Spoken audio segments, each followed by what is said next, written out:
Welcome back to another episode of I Got a Story to Tell. I'm your host, Christopher Scott, the co-founder of Billion or Bust.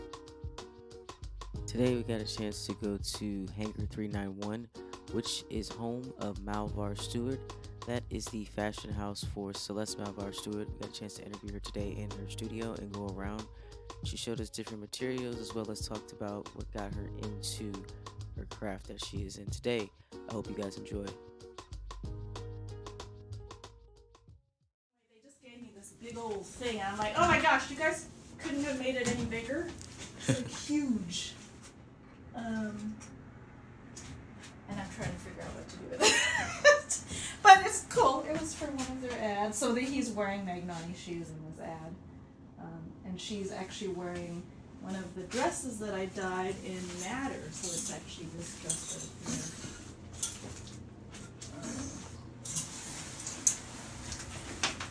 So very pink and very hand felted and dyed in madder, which is that stuff in that little right here. Wow. So when you were explaining it during the Creative Mornings talk, you did mention that you do everything by hand. You really do. I do. All of the fabric you see is all hand felted. This is all hand woven and from old jeans that I took apart. I think I might have mentioned that. Yes, you said people were just sleeping in jeans at your doorstep. So this is the stuff you'll see more upstairs, but and then I do all my natural dyeing here, and spinning and all of it. So whenever you see color, all the pieces in the photos, they're all dyed from whatever you see on this table. I just actually got some pomegranate. What color would that be used for? This can make anything from a brown to a orangey color. It depends on what you use with it, what kind of mordant, which is the other solution that brings the color out. That red is from this cochineal, which is an insect from Mexico. It's a little beetle from Mexico.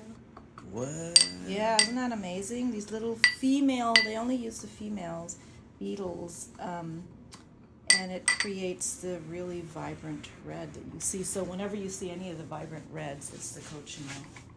It's crazy. I'm not a fan of bugs. So that's the only living thing I use. So when I use it, I sing a little song to them to thank them. But everything else is plants. I get these black walnuts from around the corner. Okay. And that's what these browns, anytime you see any browns, it's the black walnut. So that's the black walnut. You'll see a dress upstairs too, that's the black walnut. Wow. The grays are made with iron and Terra, which is this other, it's almost like tea, it's high in tannin. And then the blues are indigo. So, so it's all, and please touch everything. Those are some of my little guys. This is Aurora, and this is Bart, the alpaca. So this is alpaca, and this is a Lincoln long wool named Aurora. Oh, this is actually very soft. Isn't it soft? It's very soft. And feel the alpaca. It's really soft. Never touched alpaca before. I know a lot of people. I've seen an alpaca. Never touched. I know a lot of people don't tend to use it, but it's really soft. And wouldn't you rather put your head on one of these than a synthetic pillow? It's not as soft. Even to touch it, Yeah, and just good for you. It's there are no chemicals or anything in there. Oh, and put your hand in that.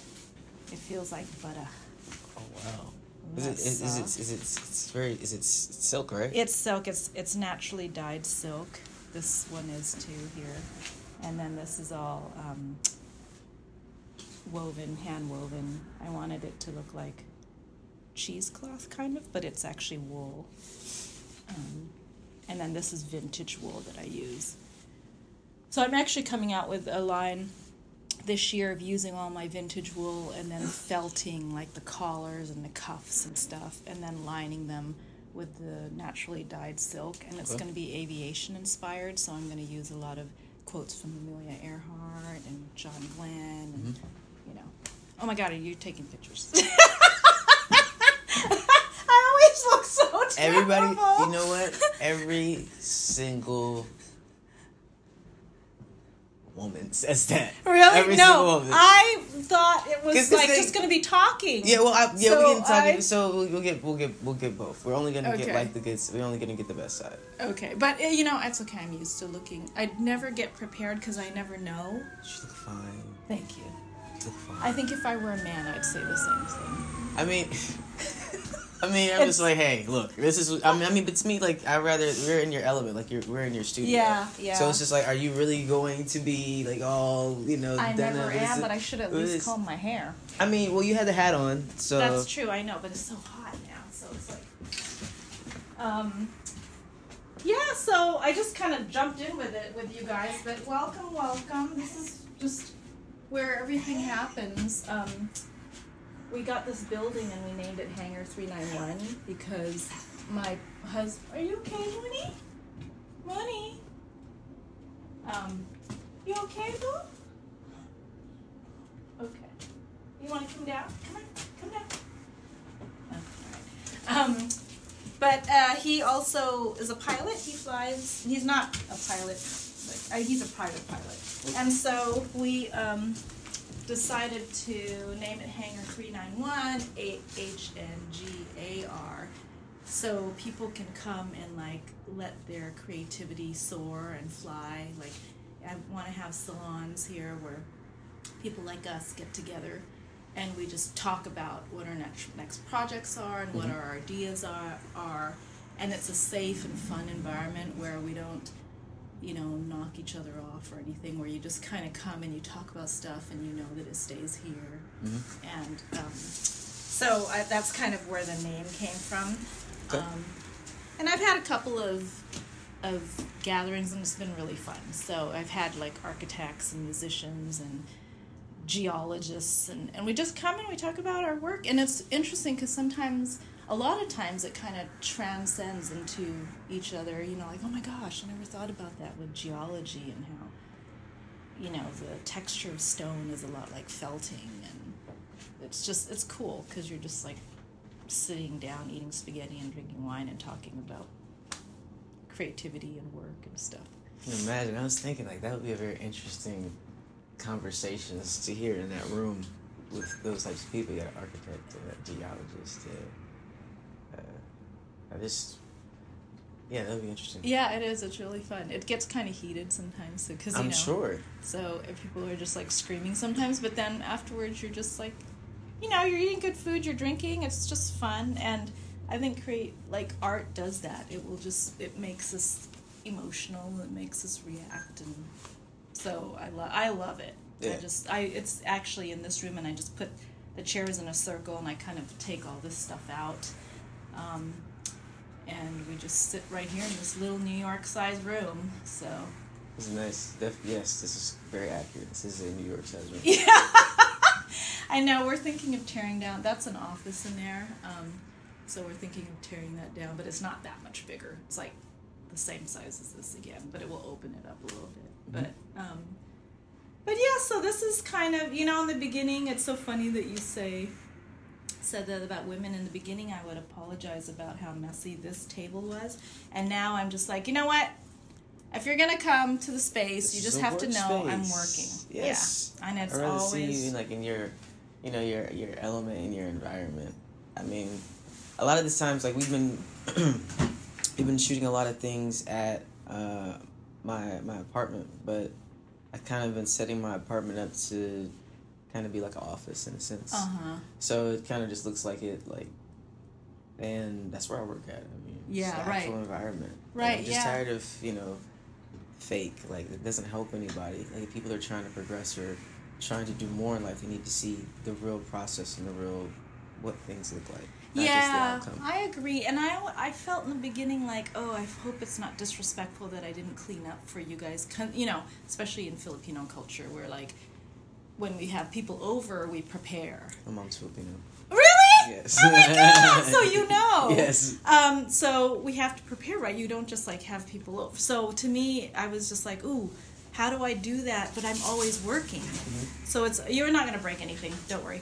And you can move stuff around.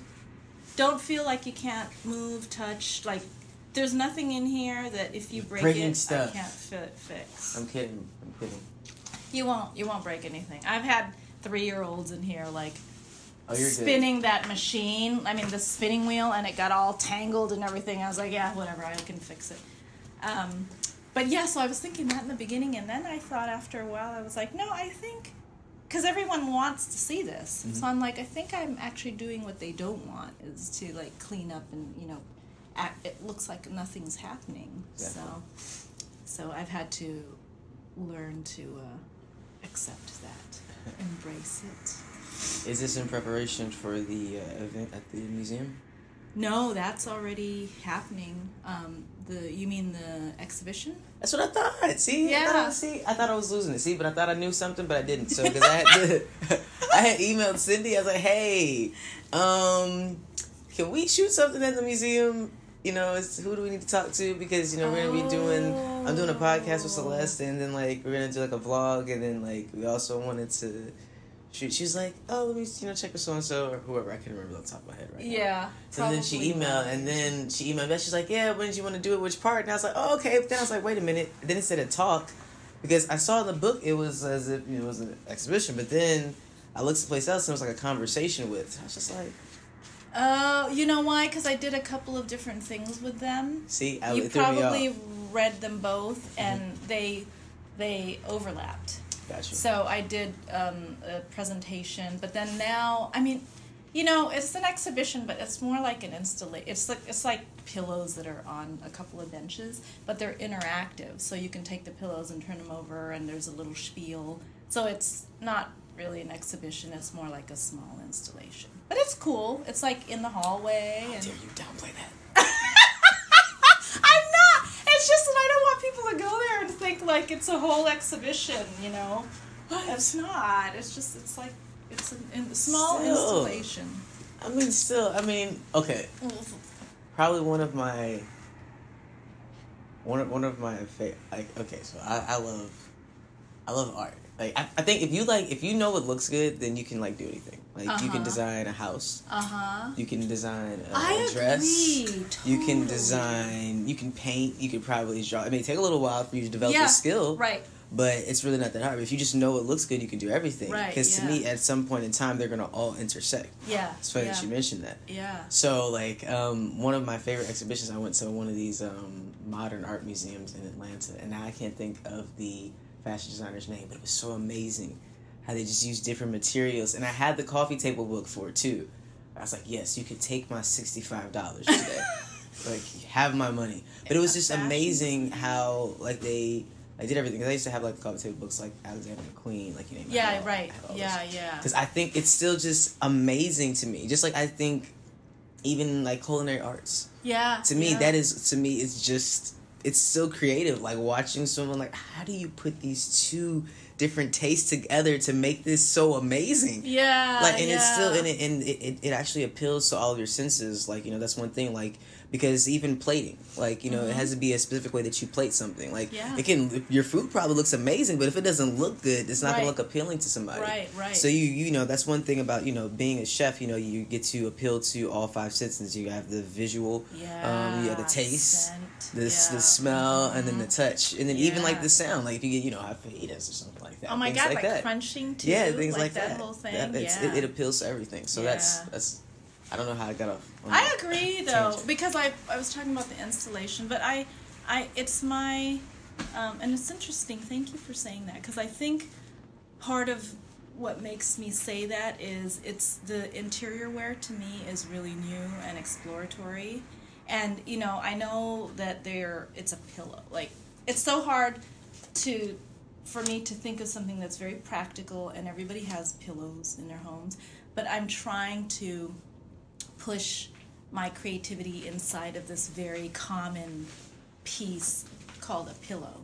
And I'm trying to educate people about sustainability and local grown, ethically made stuff. Absolutely. So the pillows are really important to me, but they're just pillows. So it's sort of like, I don't think of them as art. I think of them as just beautiful, usable pieces, which is what I want them to be. Yeah. So it's kind of funny for them to be at the museum. It happened. I'm like, I don't know. No, exactly. Oh God, I went through my own thing. My husband's African American. Yeah. And I brought him home, and I was like, head over heels, which I still am with him. We're just like meant to be together. And, sound like my mom's calling my dad. Oh, I love him. He's so wonderful. So I brought him home, and he was a starving artist when I first met him. Mm-hmm. But they didn't know that he was like an Air Force, like an aerospace engineer dropout, and then he decided to find himself, and he wanted to be an artist. So that's when I met him, but I just like totally fell over for him. So I brought him over, and my mom and dad. My dad was actually okay, but my mom was just like, gave that same look of like, and then she's like, and then he's an artist, a starving artist on top of it, and it took a lot of work. Security is big. Oh my God. And then Security the thing is is big education. You know how Filipinos are. Yes. So the first question they ask is like, what have you finished? Yes. And he's like, oh, nothing. And I'm like, no, you don't say that. Yeah. You say I was an aerospace engineer major and like at the Air Force Academy and so I ended up like, can you just, when he wanted to get married, I was like, can you just go, please, like finish any degree. I don't care what it is. Just have a degree. And he was like, okay, fine. I have enough math. I'll just go and get a math degree. I have enough classes. He had one semester left. So he went, and then from there,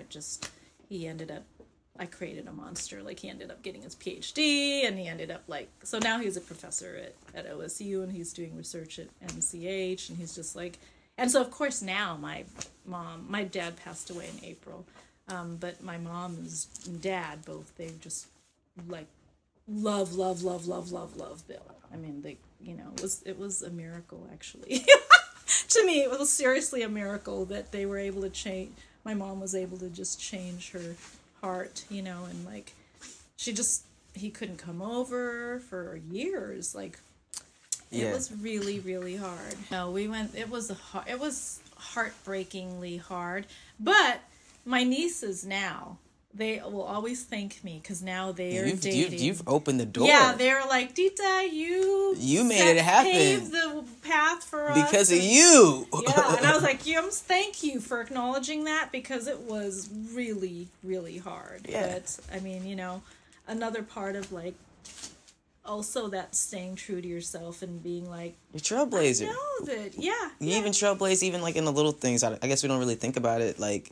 Even in our family, like, making things happen or, like, changing your perspective in family, that's still trailblazing. Yeah, we don't think about it, right? No, we just think, we didn't, find some lost frontier, so we're not trailblazing, or we didn't create some new way. No, you're still, being a trailblazer. Yeah, thank you for saying that, because I should remember that, because sometimes it doesn't feel like it. Most of the time, it doesn't feel like it. I mean, like, how do you... I've never seen this before. I mean, I'm not saying I'm, like, well-versed in everything. And I just have to say this is an amazing studio. My favorite part is the natural sunlight. Like, the light that... Oh, my goodness. Isn't it? And then on the clear day... It's really good in here. I mean... A little bit too bright. I had to, like, turn it down. Oh, really? Because I could just see the light. I'm like, and then it's, like, perfect at any time of day. It is. And then I can imagine the sun setting in here. And then it's really beautiful. And we're tearing down the... roof because the roof is like this and there are windows, so it's exposed brick and windows, so we're going to tear this down and get that light in and get this feeling a little bit higher. It's just nice. When we moved in and we're tearing up the carpets, but when we moved in I kind of hit the ground running because I was like, I need to come here and make stuff, Gotcha. So there were two things that we did when we came in was just like lay out so I could actually work, and then like make the one rule. So that's the one rule in the hangar. You go. Wait. Yo. Wait. What's the rule in there? Because I went over there. Hold on 1 second. This is so important. Wait, let me move this one over. Oh, because this looks like there's like blades and stuff over here. Yeah, I know. Be careful. It's like the Simpsons house in here. Oh, this Like, is you could- wonderful. You could, yeah, that's the one rule. There are no rules in this video except for that. No. And that's not even mine. It's not even mine. He says he talks about ego. Really? Every single time. He's Like down masculinity, on me. masculinity He's is the down on me most about my fragile ego. thing on this earth. Like I promise you. You know, and I try to tell, and I tell them in a minute, just like, oh, you gonna talk to me like that? Like, bro, what are you talking about? Get out your feelings. No, Like, what's yeah, wrong with you? This yeah. is business. Like, this is business. X, Y, Z. Yeah. Well, like, if you can't deal with this, then do you? Okay, how are you gonna feel if you have? If you want me to go to one of your meetings, I'm like, no, this is what my client wants. You want me to be like, oh, well, no. You're gonna want me to be like, no, Right, come on, right, get out your right. feelings. Yeah. And no, and I tell people immediately, but I work and say, look, if we're gonna work together, no ego. It's the thing that And gets I don't in the have way. I don't have ego. This is I passion. know. People don't understand it. This is passion. Yep. Passion. Yep. This is not ego. This is passion. I'm passionate about what I'm talking about and what I do because I care about people. Right. And then and if it's something that someone is great at, like I want to show the world that because like other people need to see that too. Yeah, And I'm like, hey, look, you have a talent. Like, what can I do to help you get to where you want to be at? Yeah. Because you're just that good. Because like nobody else is gonna help you. And then I see people that want to get to certain places, but they Yes, just don't. They don't know how to get there. They see that, and then like I've seen people like waste money. How do I know? Because I've wasted money. Right. You know, right. I felt like I had to do this, and I didn't need to do this. I could have did that. Yeah. So I'm just that's why I consider myself like a consultant. People ask me, "What do you do?" I said, "I just like to make stuff," which I do. Like I like to make stuff. Like I don't know how this podcast is gonna sound. Probably gonna have to redo it maybe. I don't know. This is awesome because we got great stuff for the vlog because I've been recording with my phone. Oh my God, you have. And so I'm just been God. like this, but like, no ego. This is. Yeah, he's sneaky on top of it all. I mean, I try to see, this is, I'm documenting, Yeah, you know? yeah. I think that's wonderful. And you know what? Thank you. Because it's harder when people try and document and it's staged. Like, Yeah. to me, it's a lot easier because everything, it happens in conversation. I mean, that's where it all happens, And some of like the best conversation, and like that's kind of like how all of this started. Like I didn't plan on doing any of this. I never planned on doing any of this stuff. Like I'll be honest with you, but like I started to meet really amazing people, and I'm like, you need to tell your story, and they're like, no, I don't want to. No, I don't know. I just like to be behind here. Right. And that's all of the people, and those are the main people that have the greatest stories, and they need to be told because there is somebody like you, whether you don't think that there is. Oh yeah. There is definitely somebody there, and so then I just started to meet people, and I started to make stuff, and then we started to document it, and then people just like, hey, would you mind recording this? And then we're like, okay, well, kind of. Okay, sure, we can record this. And then we started to, people like the video, like, hey, well, I'm looking for like a commercial, like I'm having this come up behind the scenes, how much would you charge for this? So then that turns into that. Yeah, right. And then it's like one right. thing turns to the other. And I keep doing this because it's almost like the snowball effect because it keeps going on and on and on and on. Keep going. It will. I mean, it's that whole planning for serendipity to happen, right? It's that whole, you do things wholeheartedly. Look, let's see what you did there. Mm-hmm. It's exactly that. You see exactly that. See, I'm going to have to zoom in on me right now. You see what she did there? And then you know what I'm going to do? I'm going to cut to her creative morning speech when she talked about serendipity just for 5 seconds. So we've had to start to get a little bit creative now. Because it's like, okay, we kind of got to flow with it. Yeah. With I don't know, I have to say, did I send you the link to the vlogs? Yes, but I couldn't get in it. But I think it was my computer.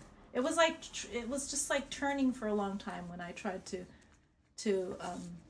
connect. But it could have been my computer too. So I have to try it on the other computer. We've got several of them. So I'll let you know. Okay. Because we want to because what I'm trying to do is I'm tired of recording myself. It's just very honest. I don't like being in front of the camera either. Unfortunately. I know, but you've got the perfect presence. You've got the gift. Not everybody can do that and should do it. I'm Jonah. Yeah. See? Uh-huh. In this sense. At least you know. In this sense, I'm Jonah. I know what I'm supposed to be, but that's a whole nother story for another day. It's okay. Jonah eventually got out and, Yeah, it's not even. I'm not even running. Like now at this point, I think I've gotten to the point I've embraced it, right, for the most part. Yeah. And I think also with like just with the whole, I was trying to wait till I was more passable. I don't like to say passable because some people get a little upset about that. Yeah. Yeah. Oh, he was at. Oh, I had a very interesting situation at FedEx the other day. We rolling? I mean, It's your story. We just conversing. You can always take Okay. it out. Okay, that's fine. You can always take That's it out. true. okay, that's fine. Yeah. Because I don't think I've talked about it. No. Because he was there. Oh. Yeah. Okay. I won a TV through work. I was very happy. You 55 inch won a TV? 55-inch TV. Oh my goodness. That was like my third week working there. Wow. Yeah. Just it's been Congrats. amazing. Like past the year ended so much better than it began. Oh yeah. Like because that's yeah. So I won a TV and the previous TV that they shipped me got damaged. So I had to go back to FedEx. Following week I went back to FedEx to pick the TV and they wouldn't release my package. So my ID hasn't really changed. I still have my old name up there. And, you know, I understand, you know, I may not necessarily look the same anymore, you know? Yeah. And so I say, hey, I'm transgender. I haven't changed my name. Normally I tell people that. They're like, okay, yeah, got it. And so at first, these ladies, they were all, smiling, happy, stuff like that. So the moment I said that, her whole demeanor changed. She's like, excuse me, I have to go to the back. So her and the lady goes to the back. Was she an older woman or? Yes. Okay. She went to the back and it took them almost about 5 minutes. They come back out. They're like, we're not going to be able to release this package to you because we need your ID with the matching name. I said my job sends it under the name, my preferred name, because they respect the current situation. Yeah. I just have and I said I just was here last week, same address, ID. You could look me up on the camera, and I picked up the TV. And they're just like, no, it's not going to happen. I said, well, I need you to get your supervisor then. So I'm waiting for the supervisor. 10 minutes later, supervisor comes out, and then the supervisor, she's a younger girl. Okay. She was also white too. And then she said, hey, I can't, release this package. I was like, look, ma'am. I said, now I'm starting to get upset. I'm trying to be patient and try to be understanding. I'm transgender. I haven't changed my name. I said, I really don't like broadcasting that. I said, I get it. I'm not trying to impersonate anybody. I was just here, just explained it to her. And so then I was getting more frustrated. I said, now I'm starting to feel like I'm being discriminated against. And she was like, you're not being discriminated against. I said, I understand that, but you can't tell me that I'm not being discriminated against. When I'm being discriminated Just because against. You say so, it doesn't make it so. That's what I'm saying. Like, I'm telling you that this is me. Yeah. And granted, I get it. It's time I got to get my name changed. I got to wait 90 days and all that, I get it. So then, so then I started to get more frustrated. I said, I'm being very calm and I'm trying to remain calm, but I'm getting more frustrated. And so then she was just like, finally, do you have anything with your name on your address? So I pulled up like an old bill or something. And I was like, why don't you just say that from the beginning? Yeah, right. And then the lady didn't even she wanted to halfway give me the TV. She was upset. So then she was upset when she's like, okay, you can have it. And then, she said, go ahead and ring it out. And they're like, you're going to release the TV? Yes, you're going to release the TV because it's my TV. Never had that happen to me before. He was there. Wow. That's... I mean, it's another, it's more proof of how much work we have to do in society. It makes me wonder, was it because it was a TV? What if it was a tennis ball, a pack of tennis balls? What was it that motivated them to behave like that? Was it because of their what is it called, when judgment on transgender? Mm-hmm. Was it your ethnicity? Was it their fear of... And there's so many things. There's so many, it's so many things. Like, there's a whole list of things. Like, I felt like I was like a walking, like you're the epitome of everything we hate. And it didn't help. It was a 55-inch TV either. I know, but also to add insult to injury. I was with you too. Yes. And I had on this thing around my head, all black. But it wasn't. He had like this scarf thing around his head, but it wasn't a bandana. It was like an ear muffler scarf thing. But I'm like you're like, it was just like they had a lot to be upset about. But hey, FedEx ladies, shout out to y'all. But also, okay, in the end, there's the humanity of it, right? Yes. So to me, it's like, come on, let's get our judgments a little bit more controlled, our egos, like, out of there, and just, like, understand, like, where's the humanity. You're not going to show up with this thing and know that it's there and be like, I'm going to use this fake ID. I mean, I came with the door tag. Like, you know... Exactly. Like, you think I'm just going to people's random, like, you know, and I told you the address. Like, the door tag doesn't have the address on it. And I gave you the complete address, including the postal code. And you have on your ID... Like, it just... So, to me, it was more of a humanity thing where I think it was just, like... You know, it was just this prejudice that sadly just exists. It just, I don't know.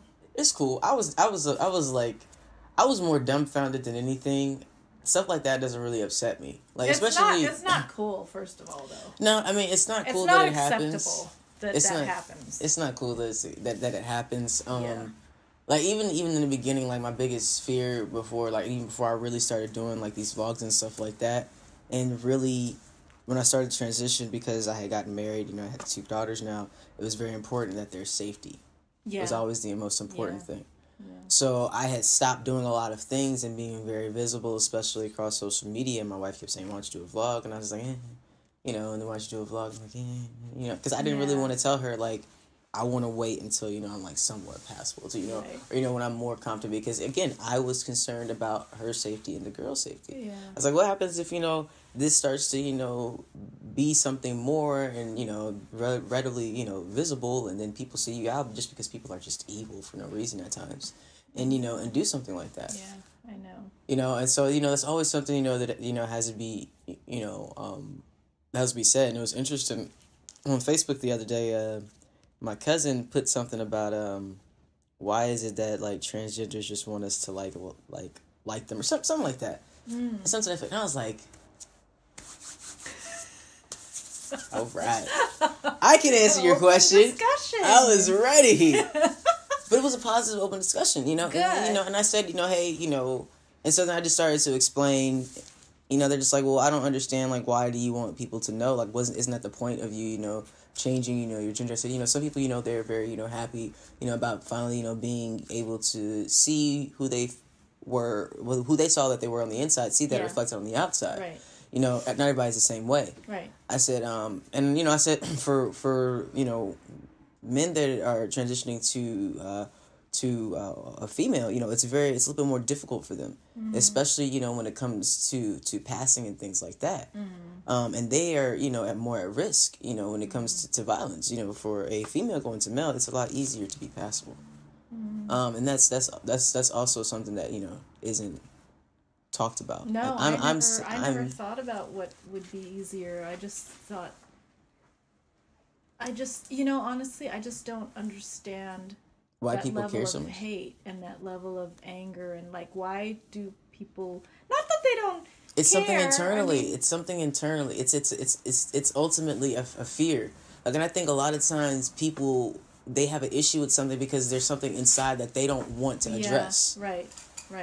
Right, yeah. Because, you know, everything is okay until it comes down. Like, you're attracted to that person until you find out, whoa, wait a minute, we got the same thing. Yeah. Oh, okay, so then now you want to kill them? Right, why do you feel the need to kill them? Yeah. And then you're like, oh, because you feel like, oh, well, I'm gay now? Like, oh my gosh, I'm gay now. No, that's also ignorance on top of that. Right. Like, and then also, we're not taught about our emotions.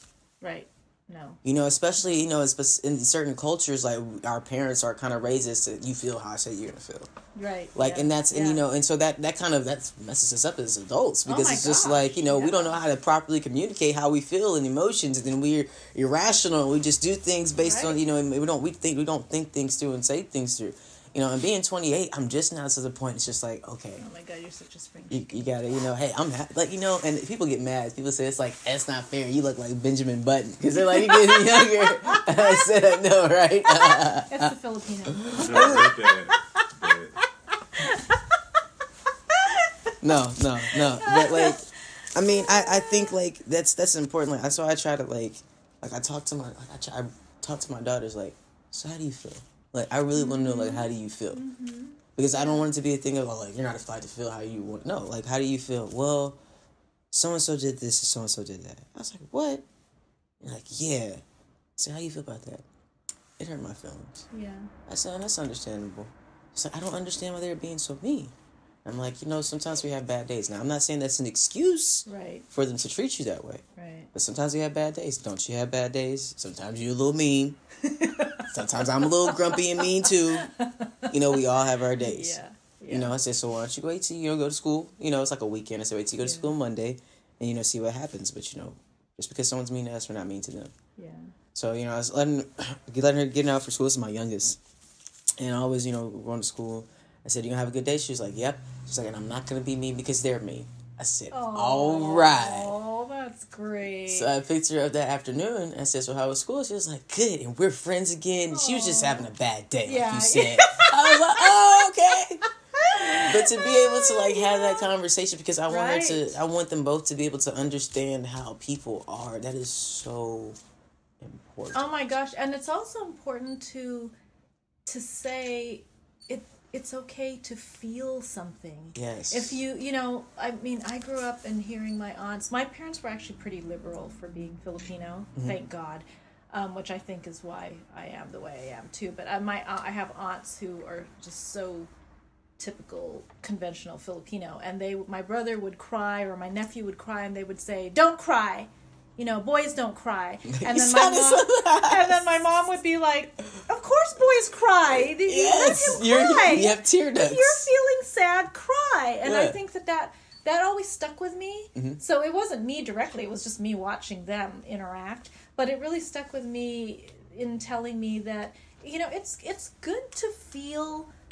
We're human, we feel things. Mm-hmm. So whether they're good things or bad things, I think it's really important to feel them, because then we can process them. Yes. And then we can we can release them in a way that is healthy and not like a way where we just blow up on someone, because it's just, I think that's part of the process, is like this society, tells us not to feel so many things.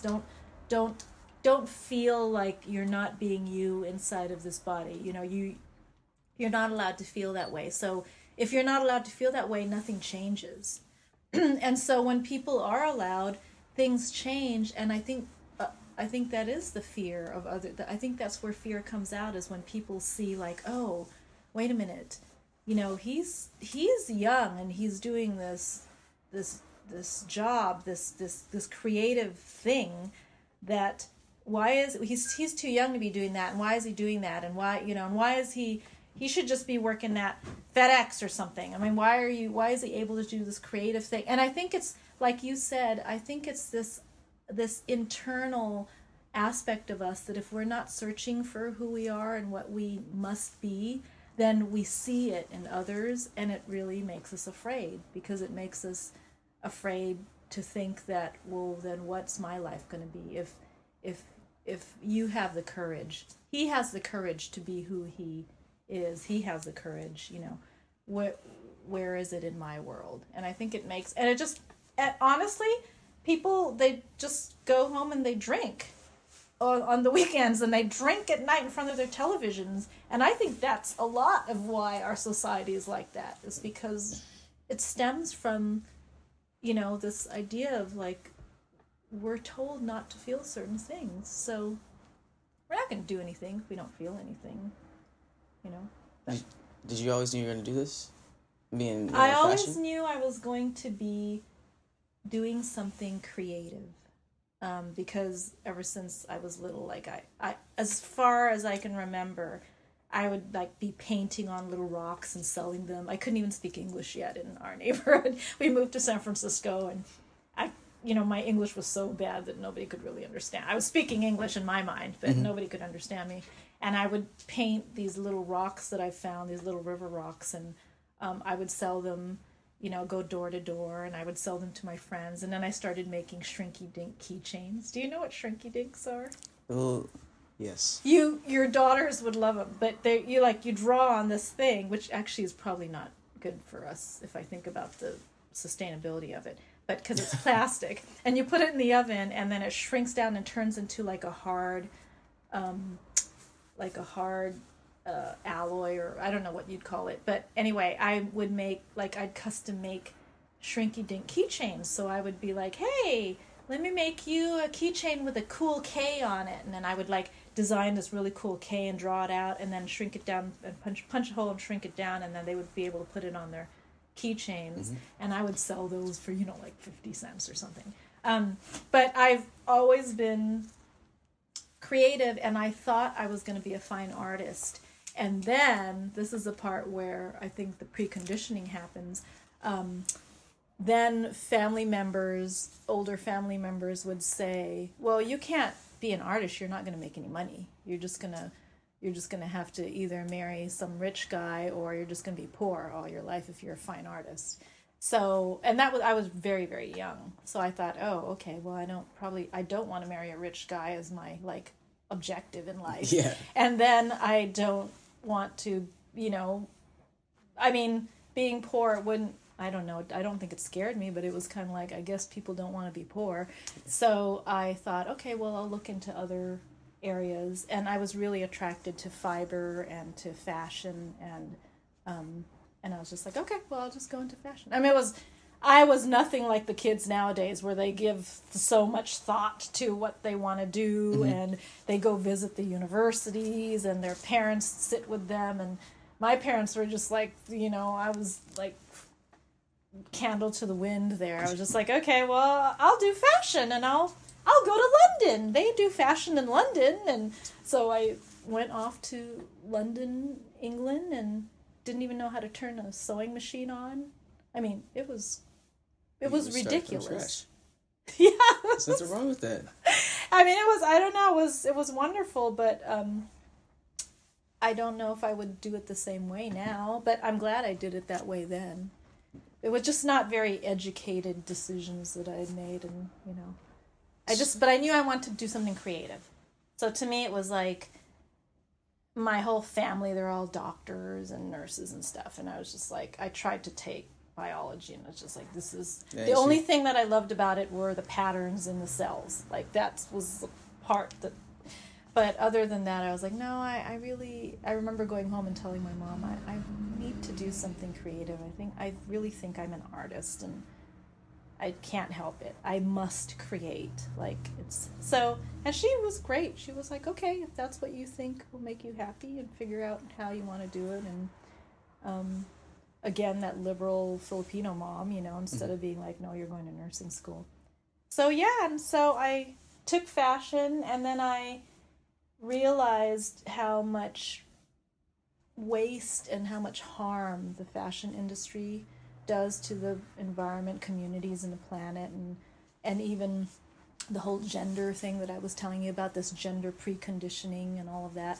So I decided to bring it down to the fiber state, and work myself up from the fiber state, and making sure that, beginning with the fiber itself, that it had positive energy and just this positive approach the whole way through, so the end product would also be positive.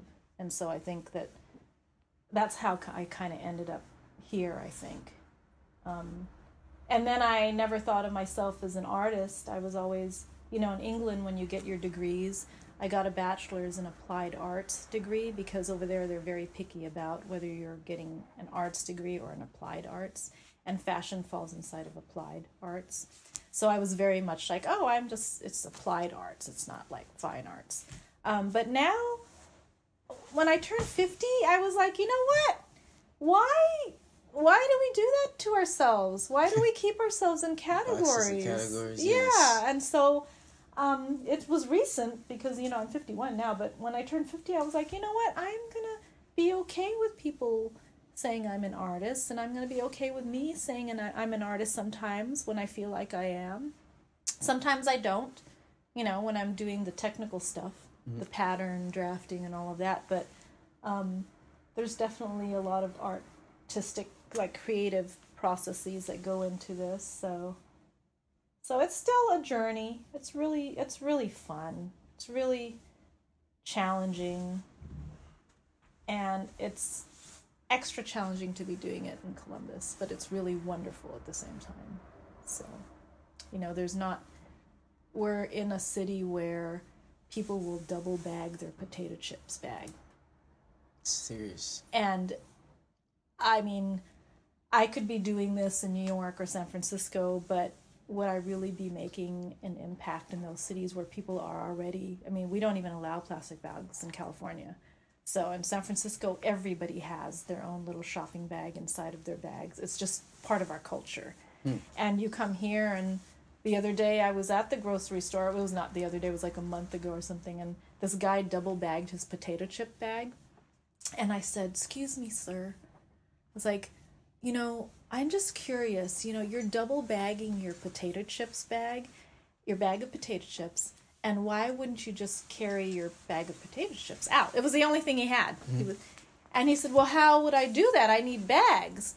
And I said, "Well, it's already in a bag, so you could just already carry it like that." And he said, "Well, no, it has to be more convenient. I need it in a plastic bag." And I said, "Well, if you do, why are you double bagging it? Because double bagging it, suggests that it's heavy." And he was like, "Well, no, I mean, in case the first one rips."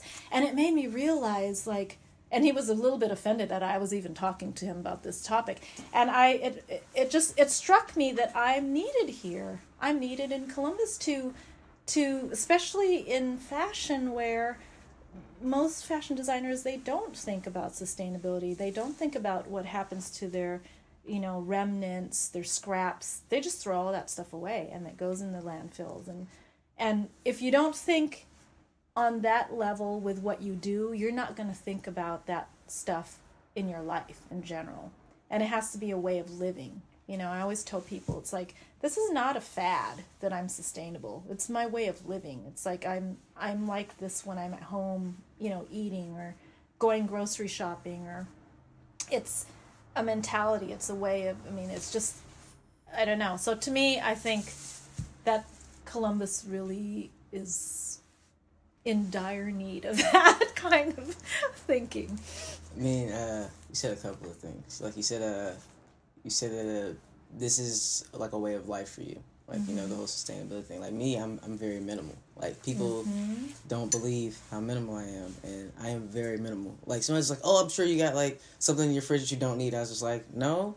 I only have the necessities that I need in my fridge." Like, even, down to clothes, I used to have, like, a big sneaker collection. Like, humongous sneaker collection. And then, like, I realized that I don't wear half of the shoes that I had. They were just sitting there. Right.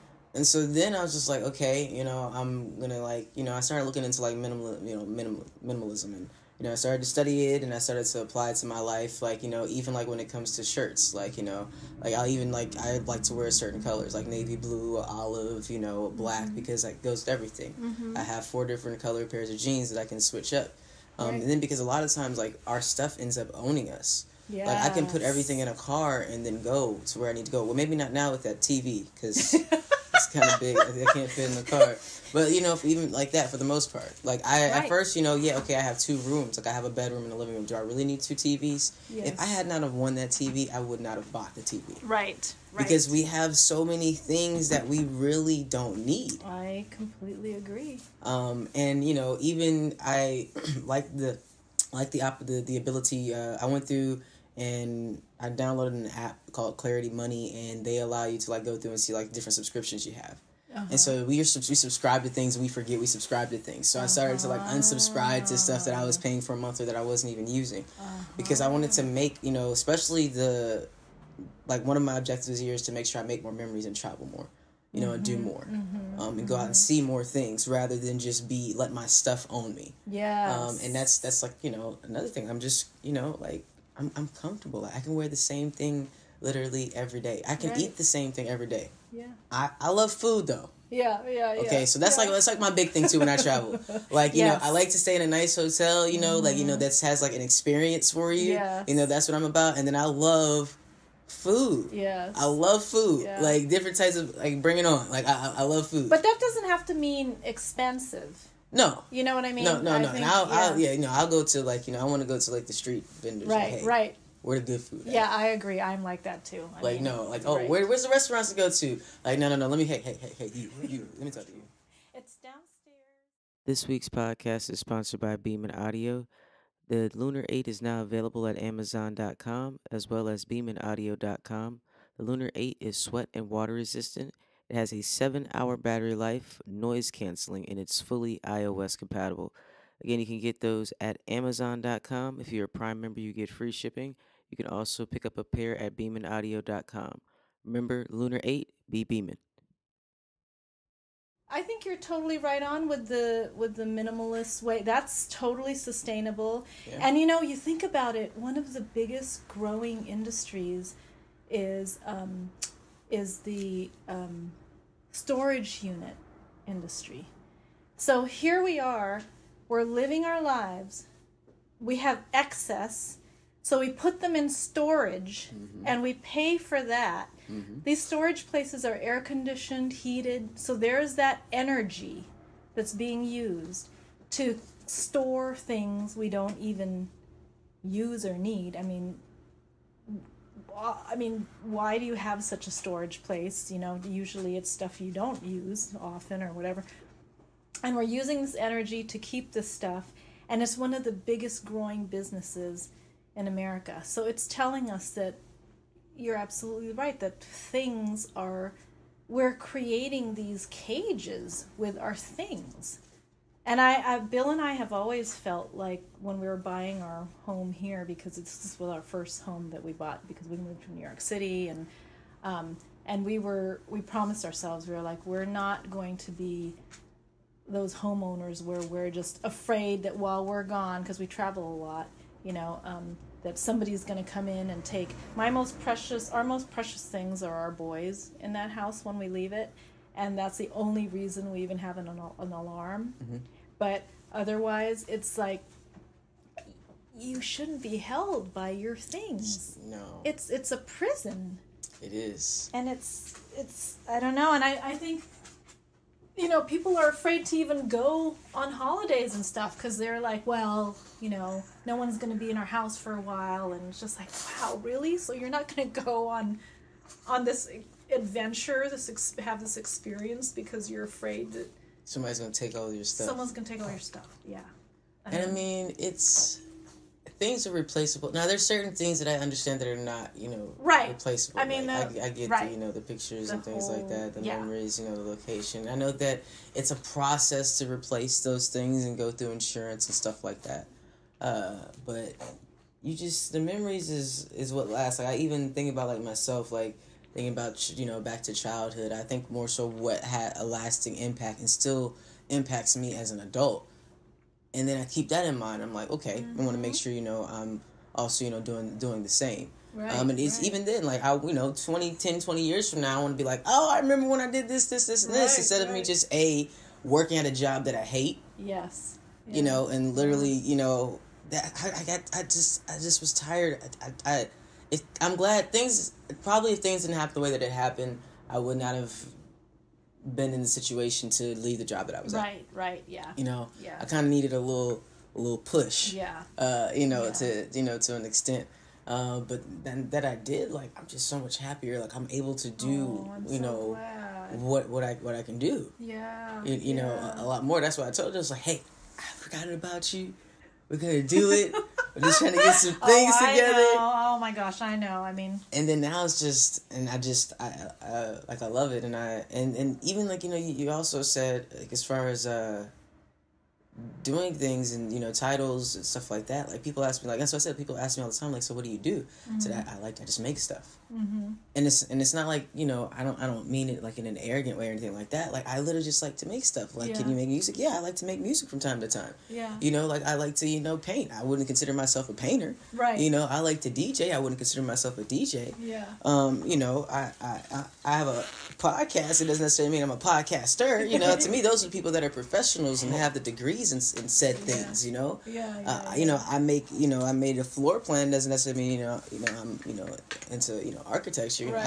I probably could. Right. You know, I designed furniture because I got sick and tired of going to certain places, and I'm like, no, why can't y'all just make a desk that looks just like this? Oh my God, that's made out of this know. material because it'll work this way. Why is that so hard? So then he's like, you know what? I'll make it myself. You know, just that's what ends up happening. Yeah. You know? But I think sometimes people, I think sometimes society makes us think we can't do more than a few things. They do, because they ask you the question, what do you want to be when you grow up? Well, I want to be more than one thing. Right. I'm great at more than one thing. Yeah, and you can't, it's totally, I always, one of my heroes, I guess I would call him, is Winston Churchill. Mm-hmm. And the reason is because he was so great at many things. Like, he was an artist, he painted. I mean, he was so prolific with his painting. He was an equestrian. He was a master where they do the brick laying. Mason. He was a master mason. He was great. Not to mention he was prime minister, a great orator. But to me, it's like, you know what?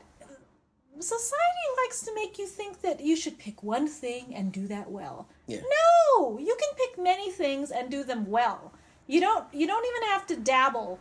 Just because you do many things, it's not that you're not an architect or you're not a furniture builder.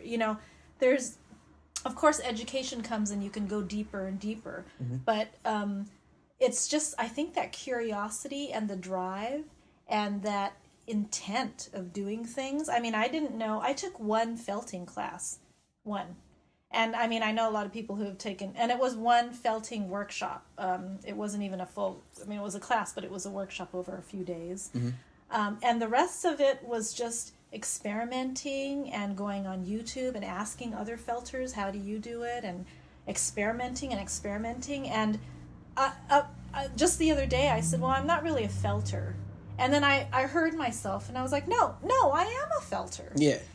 But maybe because I don't have the proper I don't have a formal education. That's the thing. We gotta have a piece of paper. We feel like if we don't have a piece of paper, then we can't say that we are, because we use that to validate who we are as individuals. Instead of being who we are. Instead of validating just showing, it like, that look way. what I can do. Exactly. What do you mean, like, piece of paper? Exactly. I made this. I know. So how could I say I'm not a felter and then say, well, this dress is all hand felted, mm-hmm. right? That doesn't make any sense. Like, how could then, I'm not dabbling, and this is not a what do they call those things that are not hobbies? Jobs? Hobbies. Thank you. My ESL's kicking in now, I think. But yeah, it's not a hobby, and even if it were, you could still do that well. So I'm totally with you on that. Like, do many things and do them well, and we are totally capable of that, and you just have to believe it instead of that. And then that whole thing about, well, opportunity knocks once, opportunity only knocks once, and no, it doesn't. Opportunities come all the time, and you can choose which door you decide to open, mm-hmm. And sometimes it's great because we open the right doors, sometimes we don't, but opportunities always come, so I don't think we should use that phrase anymore. Like, I agree with you. I agree with you. Yeah. It's like what they say: lightning can strike twice in the same place. That's the thing. I'm just saying, if these anomalies can happen, like why not? Right. Shout out to Russell Westbrook. I ain't trying to take his phrase, "Why not?" But it's the truth. Like, why not? It's something two words. Yeah. Why can't you do it? Right. And I find myself asking my clients now, we have meetings, like, oh, so what's your goal? Oh, well, I want to do X amount. Well, maybe not X amount. Why not? Uh-huh. Because why? Worst case scenario, let's say that's a goal that you need to meet to make sure that you cover, like your overhead and things like that, so you can break even and have a little extra is $300. Right. But you're shooting for like $800. Right. But let's say that you make $500. Right. You're doing good. Right. Exactly. But that's just one of those things. Sometimes you just kind of have to have those outrageous goals, and then shoot for those outrageous goals. Not sometimes. You need to have those always in your pocket. Always shoot for outrageous goals. Always. I was in another interview recently, and I was telling them how I do this thing where I sort of lay in bed in the morning and I sort of go through what I want to create that day, and I go through it sometimes very literally and technically, but then in the end I go completely into a fantastic idea.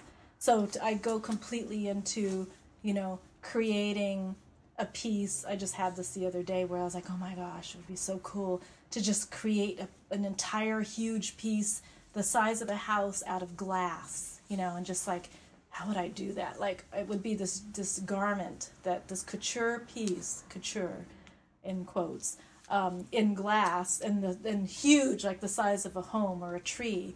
And I know I'm not going to do that today, but I don't know. I could possibly do it in the future, but it's there for me, and you have to let that out into the universe and have those great dreams in your pocket.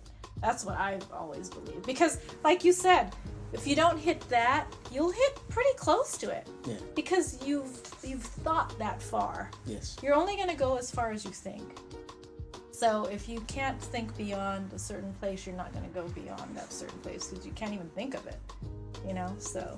I hope you guys enjoyed this week's episode with Celeste. Her studio is amazing. It is located near German Village, Hangar 391.